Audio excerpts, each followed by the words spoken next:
Many of you are getting ready for bed right now, but the question is, will you get a good night's rest? The experts say too often the answer is no, but now there is a new device to help. Scott Christie of Newark wants help to get a good night's sleep. How long since he's had one? 12 to 13 years. Technician Mike Lerner straps sensors all over Scott's body for an overnight test at Ohio Sleep Medicine. Scott is tired of being tired. By 11:30 noon, I'm yawning. I actually yawn during the morning meetings, as a matter of fact. And in the afternoon, I get really restless. I mean, if I could sneak off and take a nap, I would.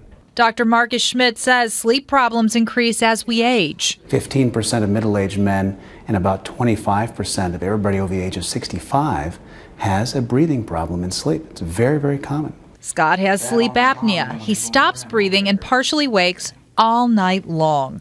Dr. Schmidt says the best treatment is CPAP, which uses a mask and a hose to blow air into the nose and inflate the airway.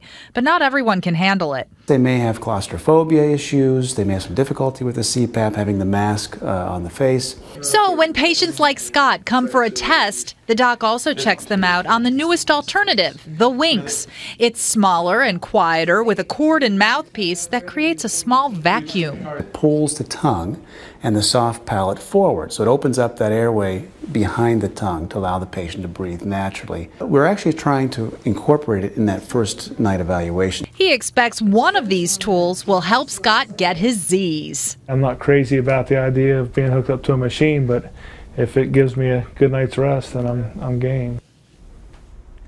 Dr. Schmidt says the Winx works very well for 43% of patients and not at all for others. He thinks the shape of the soft palate and tongue may have something to do with it. Though Winx has FDA approval, the doc says more research is needed.